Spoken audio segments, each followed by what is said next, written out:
Ceci est un livre audio autogénéré par Google. Introduction. La vie des autres, on ne cesse de la découvrir, de la première enfance jusqu'à la mort. L'homme est un animal social. Certains resteront enfermés dans une bulle de petite taille, parfois parce qu'ils sont nés au bas de l'échelle sociale, avec un environnement très réduit, parfois au contraire parce qu'ils sont nés à l'autre extrémité de l'échelle et que la vie leur apporte assez de satisfaction pour les désintéresser d'aller voir ailleurs. Rien ne m'avait préparé à donner à la politique une partie importante de ma vie.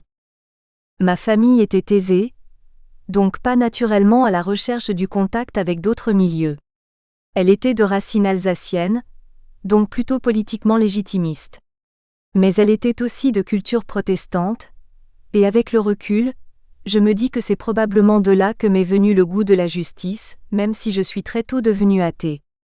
J'ajouterai que mon père, comme beaucoup d'hommes de son âge, s'est retrouvé prisonnier de mai 1940 à août 1945, certes dans un camp pour officiers, mais quand même dans un environnement qui avait certainement changé sa vision de la société. Enfant, et même si je ne comprenais pas tout, j'ai senti à certains échanges entre mes parents que leur vision de la valeur des choses et des personnes avait divergé en conséquence de cette expérience. Tout cela n'aurait sans doute pas suffi à modifier une trajectoire socialement déterminée, si l'enfant unique que j'étais n'avait pas d'abord développé pour la lecture un goût assez immodéré, encouragé, je dois le dire, par toute ma famille avec une ouverture d'esprit qui rétrospectivement m'apparaît presque étonnante. J'ai lu Le meilleur des mondes, 1984, Le zéro et l'infini, qui m'ont fait réfléchir sur l'humanité. Et j'ai préféré la vision de Camus à celle de Sartre. Mon premier intérêt conscient pour la politique au présent est venu de la défaite de Dien Bien Phu.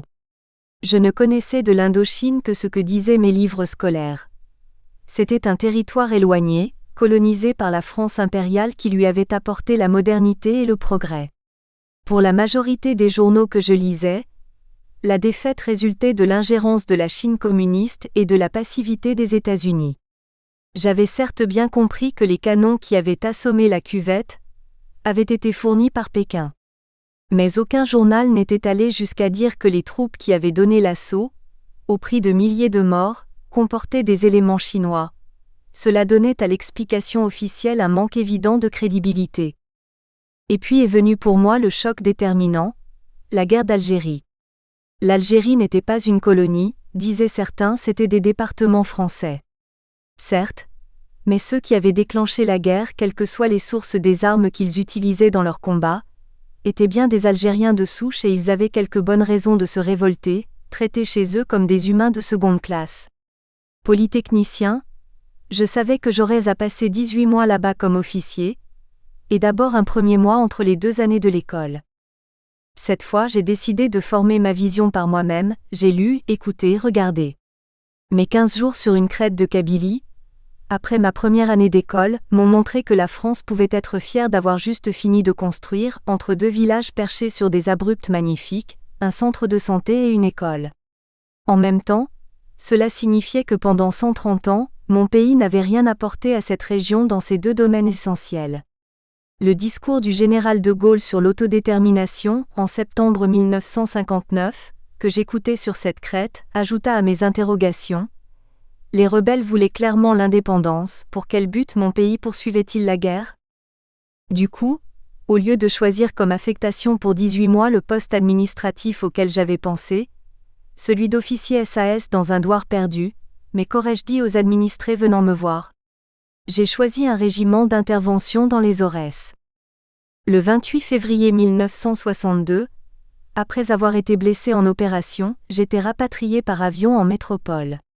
À l'époque, les blessés et les morts n'étaient pas accueillis par de la musique militaire, des discours et des décorations, comme c'est le cas aujourd'hui.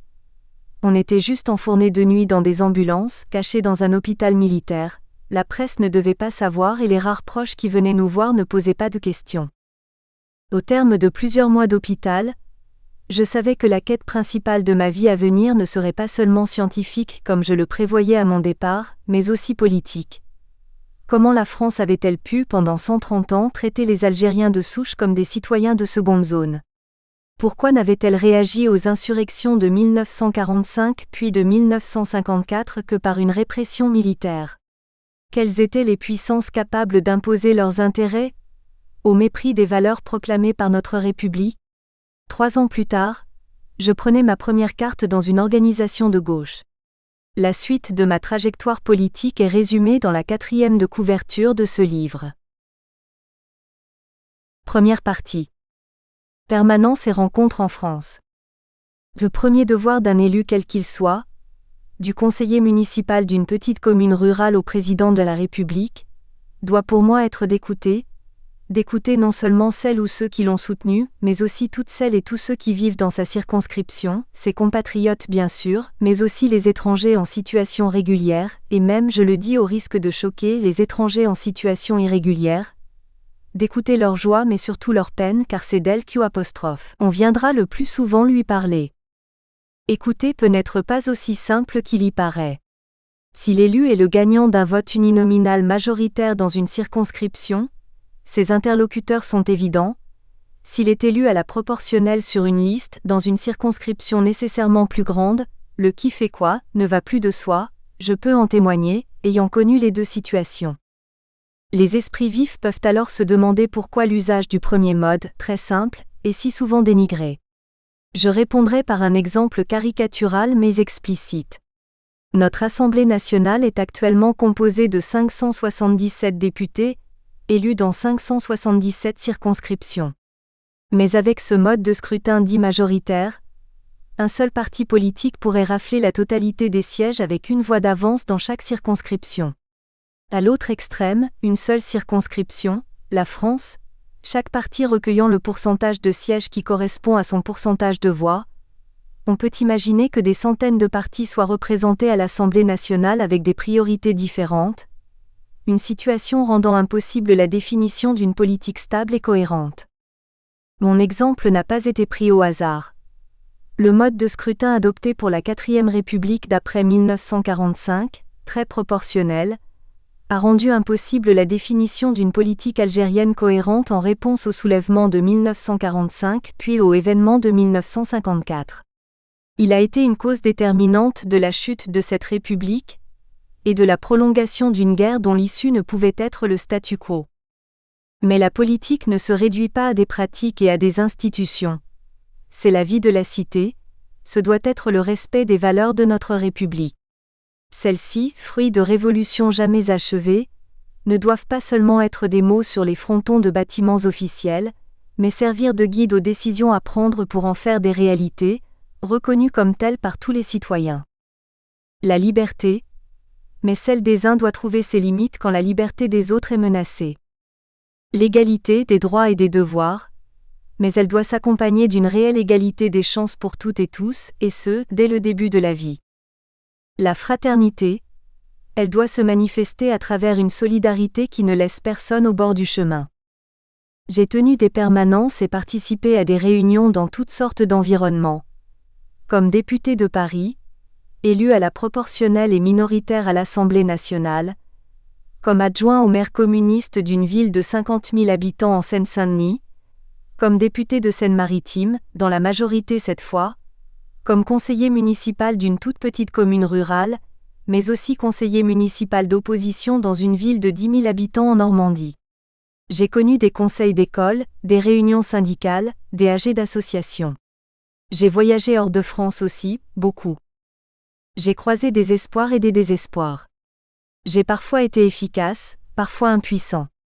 J'ai découvert la vie des autres, presque de tous les autres car tenir une permanence ou participer à une réunion permet, en quelques heures d'une soirée, de partager toutes les misères et tous les espoirs du monde, dans les milieux parfois les plus inattendus.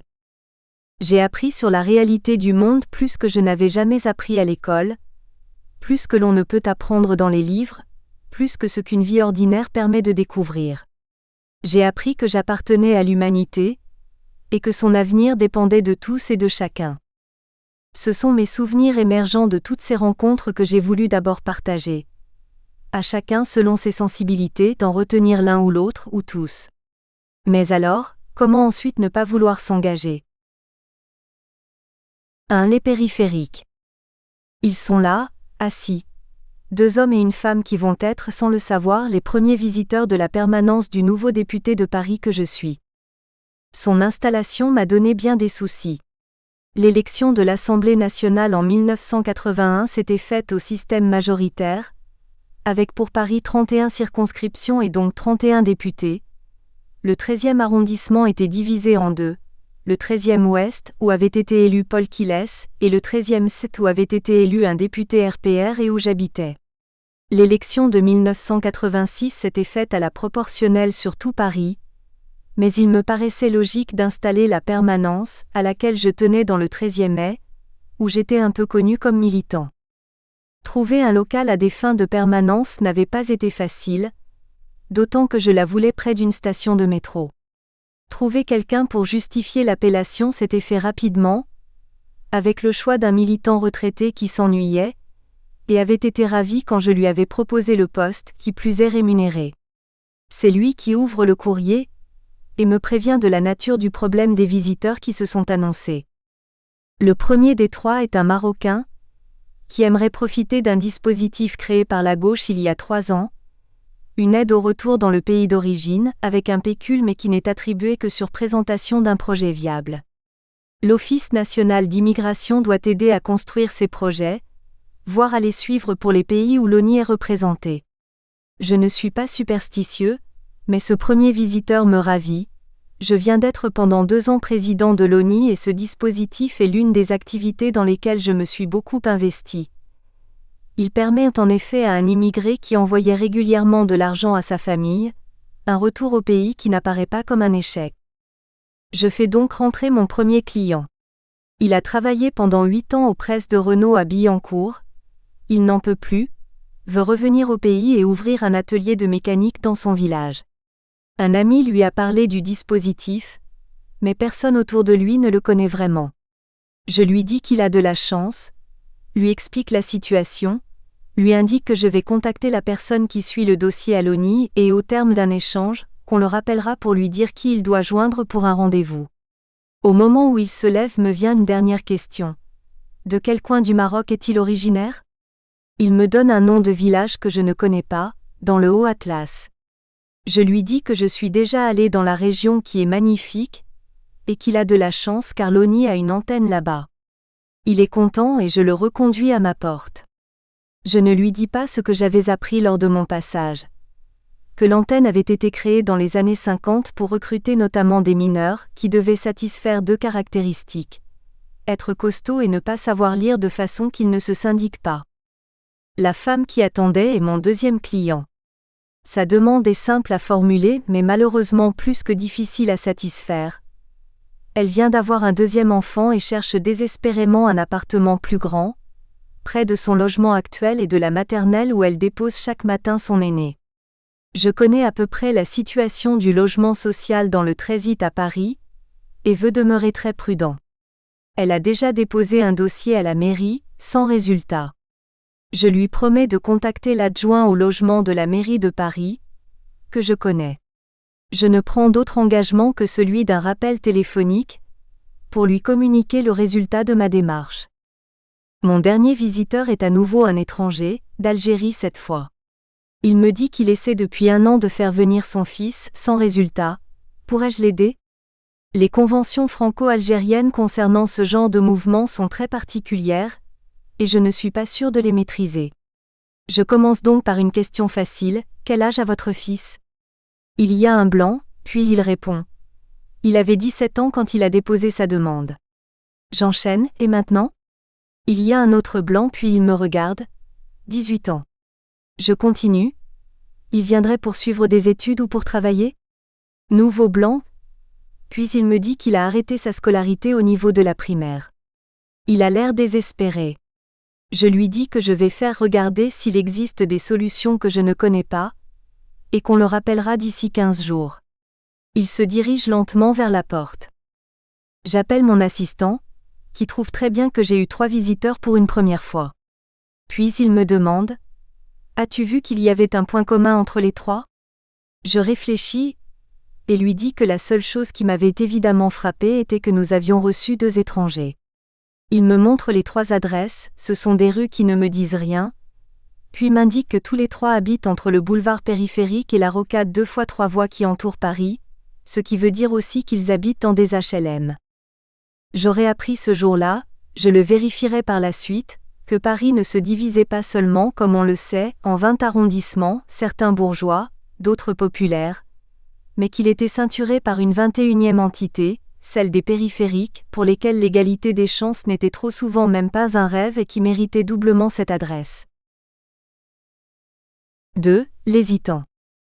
J'ai fini de noter dans mon cahier de permanence les instructions à destination de mes collaborateurs, qui leur permettront, je l'espère, de donner satisfaction à la personne qui vient de sortir. Je marche vers la porte de la salle d'attente où il doit rester quelqu'un. Je pousse la porte, surprise. Les chaises qui la meublent sont vides. Je marche plus vite vers la porte du couloir d'entrée, et vois un dos d'homme qui s'éloigne. Je hèle le dos. Plusieurs secondes s'écoulent, puis le dos pivote lentement, m'offre une poitrine et un visage. Il me regarde sans rien dire et c'est moi qui parle en premier. Désolé si je vous ai fait attendre. Silence, j'ai le sentiment d'une hésitation. Je continue, c'était un cas difficile. Le visage se détend et la bouche s'ouvre. Excusez-moi, je viens. Il est maintenant assis devant moi, et reste silencieux. Je l'encourage, dites-moi. Cette fois-ci, il se détend. Cela fait 3 mois qu'il est chômeur et cherche du travail. Il ne sait plus quoi faire. Il a entendu parler de ma permanence, et y est venu sans trop y croire. Cela me vexe un peu et je lui demande pourquoi ce scepticisme. Il y a à nouveau un long silence mais cette fois, je sais que je dois me taire. Et puis la bouche s'ouvre à nouveau. Je ne vous ai pas tout dit. Je sors de prison. Là, c'est moi qui reste quoi un moment, puis je réagis. Si vous êtes sorti de prison, c'est que vous avez achevé votre peine, votre quête est donc normale. Il se détend et cette fois, je n'ai plus besoin de l'encourager. Ce qu'il me dit est hélas sans surprise. Il a une formation dans la plomberie, il suit toutes les petites annonces correspondant, celles-ci sont nombreuses dans ce créneau et il obtient facilement des rendez-vous. Mais tout se gâte quand on en arrive au CV. Rien n'est dit mais l'interlocuteur devient plus distant et le bon, on vous tiendra au courant, est plutôt froid et a été jusque-là sans suite. Je ne suis pas totalement surpris évidemment, mais puis-je faire mieux que de lui donner d'autres adresses, où se déroulera le même scénario ? Je le regarde et j'ai l'impression qu'il lit dans mes pensées. Et puis, me vient une réponse un peu plus encourageante. Je connais quelques patrons dans la circonscription qui pensent peut-être comme moi, que ce qui est payé et peuvent répondre en fonction des seuls besoins de leur entreprise et de la qualification présentée. Je leur poserai la question, directement pour ceux que je connais le mieux, à l'occasion d'une rencontre pour les autres. Mon secrétariat vous appellera d'ici 3 semaines, quel que soit le message. Il se lève, me remercie. Je l'accompagne jusqu'au couloir puis attends qu'il sorte. Mais il fait soudain demi-tour, revient vers moi et me dit à nouveau « Je voulais vraiment vous remercier ». Je le coupe en lui disant « Jusqu'ici je n'ai rien fait ». Mais cette fois, c'est lui qui me coupe en me disant « Je vous remercie parce que vous ne m'avez pas demandé pourquoi j'avais été condamné. » Là, c'est moi qui ai un blanc. Puis je lui réponds doucement « C'est la logique de ma position ». Il me sourit et s'en va. Je ne lui dis pas que j'ai failli poser la question, et me suis arrêté juste à temps. Nous avons de la chance, lui et moi. Je trouverai quelqu'un qui l'embauchera en toute connaissance de son passé de tôlard, mais sans rien lui demander de plus. 3. La honte. Il est entré dans mon bureau comme un bolide, grand, fort et noir du cœur de l'Afrique. J'ai à peine eu le temps de lui dire de s'asseoir qu'il parlait déjà. Monsieur le député, cela fait 3 fois que je vais à la préfecture, au service des étrangers. La queue est sans fin. La première fois où je suis venu, à l'heure d'ouverture, la queue sortait déjà de l'immeuble. 3 heures après, j'ai compris que je n'arriverais pas au guichet avant la fermeture. Je suis parti et suis arrivé juste à temps à mon travail. J'avais prévenu que je serais absent la matinée pour des raisons familiales. Résultat, une demi-journée de salaire en moins et vous savez certainement que les salaires des étrangers dans le bâtiment, c'est au mieux le SMIC. La semaine suivante, j'ai posé une journée de repos. Je suis arrivé à la préfecture 3 heures avant l'ouverture.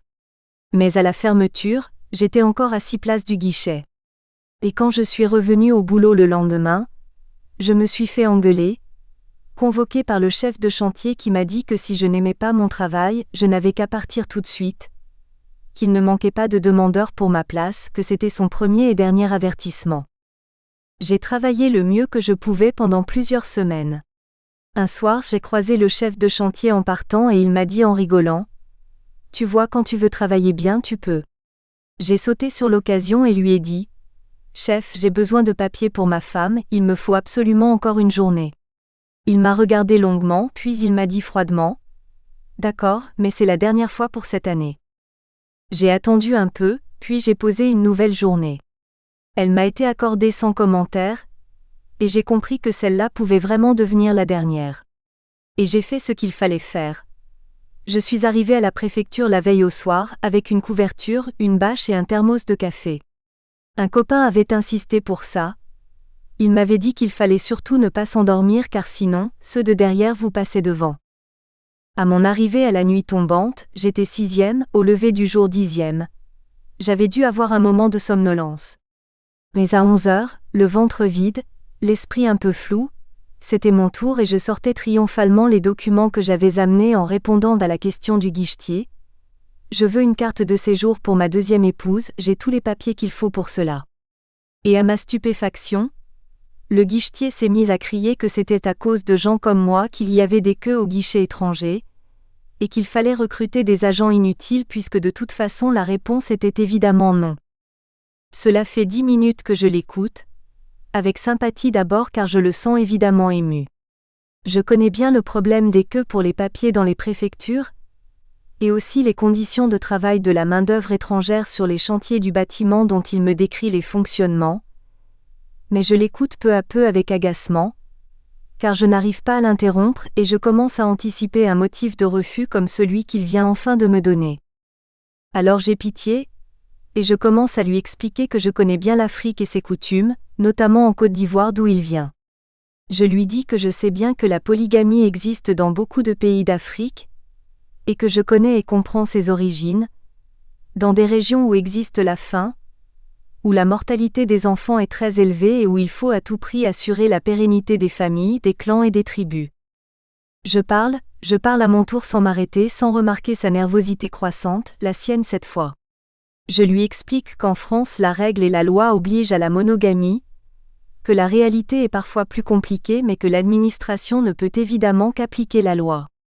Je parle quand soudain il crie : « Mais monsieur le député, je sais bien tout cela. Mais si je parle de ma deuxième femme, c'est que la première est morte il y a 3 ans et que je me suis remariée cet été. Je suis KO, le ciel me tombe sur la tête. Je n'ai pas été meilleur que le fonctionnaire de la préfecture. Moi qui me targue d'écouter tous mes visiteurs, quelle que soit leur situation, j'ai parlé sans avoir posé le minimum de questions qui auraient permis de clarifier la demande réelle de mon interlocuteur. Je me rends compte tout à coup que j'ai eu un préjugé raciste, et je me sens accablé par la honte. Et les situations s'inversent. Il devine à mon silence que je viens de le comprendre, et c'est lui qui reprend ce qu'aurait dû être mon attitude du début, et me questionne doucement pour s'assurer que ce qu'il a dit est bien entré dans ma tête. Je m'excuse, lui demande ses autres papiers pour m'assurer notamment qu'il vit bien dans un logement de taille suffisante pour être conforme aux conditions à respecter. Je lui dis que je connais quelqu'un au cabinet du préfet, et que je lui téléphonerai pour attirer son attention sur sa demande et faire en sorte qu'elle reçoive rapidement la réponse positive que mérite son dossier. On se serre la main à son départ, avec une vraie chaleur de son côté et un peu de gêne du mien. 1 mois plus tard, je recevrai un courrier avec une photocopie du sésame et un mot unique d'accompagnement : « Merci ». 4. Les infortunés de l'île de Ré. J'ai été prévenu avant-hier, par un camarade de mon groupe au conseil municipal, que j'allais recevoir à ma prochaine permanence un couple dans une situation incroyable.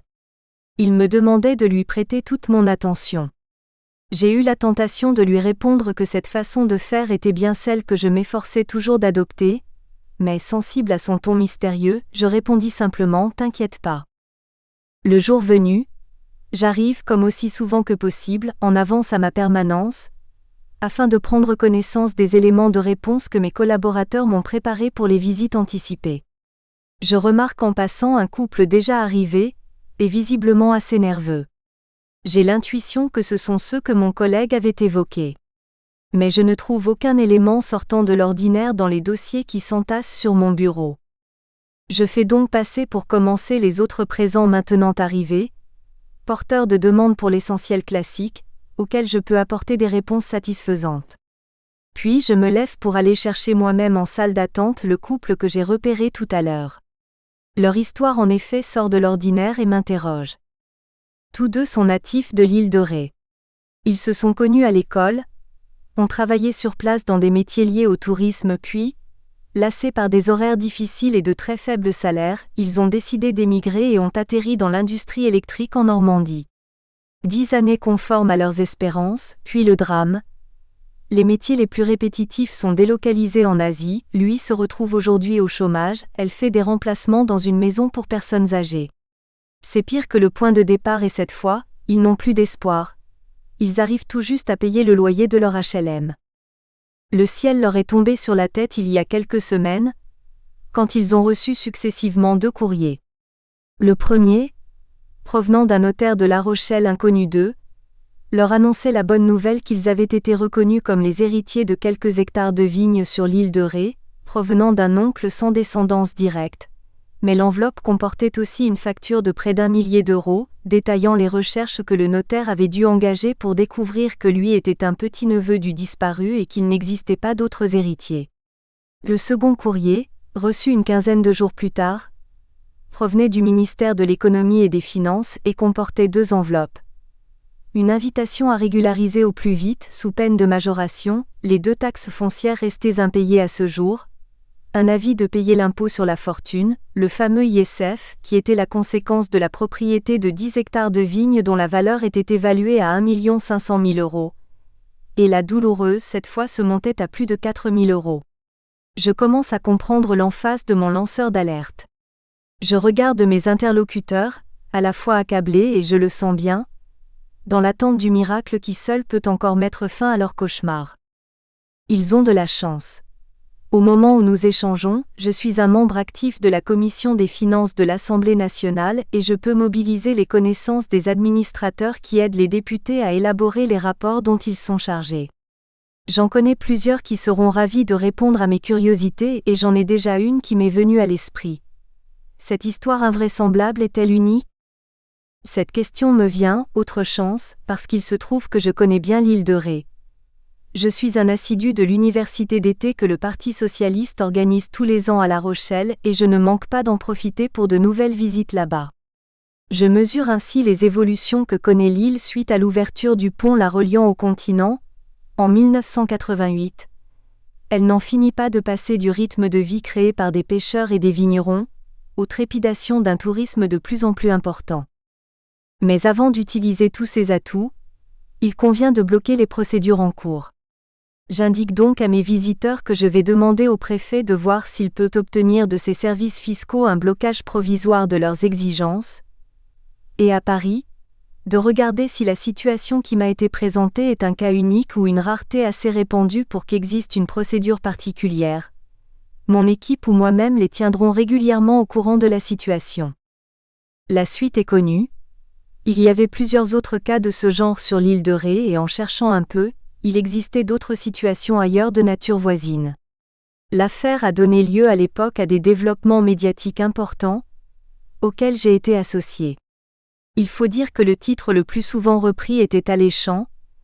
Comment des gens pauvres peuvent-ils se voir réclamer un impôt sur la fortune du fait de situations qu'ils ignorent ? Mes visiteurs ont été traités avec humanité et justice. Ni paiement découlant d'une situation ignorée, ni bien sûr pénalité d'aucune nature. Je crois qu'ils sont finalement repartis à Ré. En ce qui me concerne, j'aurais tiré 2 leçons de cette histoire, l'une immédiate, l'autre tout à fait récente. L'immédiate était de simple bon sens. On ne doit jamais créer un nouvel impôt, surtout s'il reflète une volonté de justice sociale, sans avoir bien cerné le profil de ceux qui seront appelés à le payer. La deuxième découle de décisions prises par le gouvernement en place au moment où j'écris.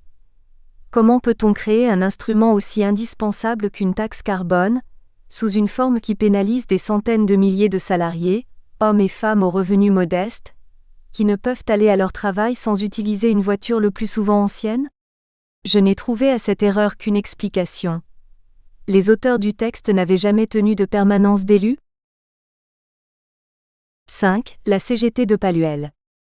Je dois tenir après-demain ma 2e permanence mensuelle à Saint-Valery, et mon assistante principale, dont j'apprécie de plus en plus le réseau de relations, m'appelle pour me dire que je risque d'être confrontée à une forte délégation de la CGT de Palluel, la centrale nucléaire qui apporte au pays de Caux sa principale source de revenus et d'emploi. Je la remercie de son information et commence à l'interroger sur les questions d'actualité qui pourraient être abordées, quand elle me coupe brutalement. « Gérard, t'as pas compris, la CGT de Palluel, c'est l'un des noyaux durs du PC du département et ils ne viennent pas pour te poser des questions mais pour te chahuter. Ils ont prévenu la presse et se réjouissent à l'avance à la perspective de clamer qu'à la différence de 1981, ils ne laisseront pas les sociotraîtres dévoyer la victoire de 1997. Il y aura quelques partisans de l'union de la gauche dans le groupe. C'est comme ça que j'ai été prévenu, mais prépare-toi à la confrontation. » Message reçu. Je remercie avec chaleur mon interlocutrice et lui dis pour la rassurer que je vais remplacer mon costume de battleur par celui de gladiateur. Elle rit, cette fois-ci rassurée, et raccroche. Je m'endors en me rappelant mes souvenirs de 68, où avec mes copains d'alors, il nous arrivait d'être obligés de courir tantôt devant des militants du Front National, mais parfois aussi devant ceux du PC. Un homme averti en vaut deux. Le lendemain, j'arrive avec un quart d'heure d'avance au lieu de ma permanence, en me disant qu'avec un peu de chance le représentant du quotidien local sera déjà arrivé. Bingo, j'ai gagné. Je l'ai déjà rencontré donc je vais lui dire bonjour. Il me demande ce que je pense de la centrale de Palluel et je lui indique toute l'importance que j'attache à cette réalisation exceptionnelle, tout en concluant en parlant de la dimension essentielle de la sécurité qui doit être une préoccupation permanente, et pour la direction et pour le personnel. Il a déjà de quoi faire un bon article, ce qui me détend pour la suite. Je rentre dans le local qui m'est alloué après avoir salué les 4 personnes installées en salle d'attente, et c'est à ce moment que m'arrive aux oreilles le bruit inimitable d'un diesel d'autocar. La fête va commencer et j'attends quand même la suite avec une certaine appréhension. Mon instinct me dit en effet que cette soirée ne sera pas sans importance. Et c'est le déferlement. Une bonne trentaine de personnes, très majoritairement des hommes, occupent mon bureau. Je me suis levée, à la fois pour les accueillir et pour me placer à leur hauteur. Mon mètre 83 pour une fois m'avantage. La pression du demi-cercle qui m'entoure s'accentue et le personnage au centre du groupe prend la parole. Camarade. Mon instinct me fait le couper tout de suite. Monsieur le secrétaire, je souhaite vous rappeler que vous vous adressez dans cette mairie aux députés de la 10e circonscription de Seine-Maritime. Si vous souhaitez que nous parlions entre camarades, ce sera avec plaisir, une fois sorti de cette salle. Je sens le silence qui avait suivi sa prise de parole s'alourdir encore, mais il reprend. Monsieur le député, puisque vous y tenez, nous sommes bienvenus en effet pour vous poser des questions, vous allez voir. Un soulagement m'envahit à tort. Pendant ce premier échange en effet, le groupe s'est rapproché de moi et par curiosité sans doute pour certains, par action délibérée pour d'autres, je me trouve physiquement sous pression. Alors je reprends la parole. Monsieur le secrétaire, je vous répondrai avec plaisir mais d'abord je vous avouerai une faiblesse. Je me tais un bref moment. Le silence est devenu épais. Plus on me marche sur les pieds et plus j'ai de difficultés à parler.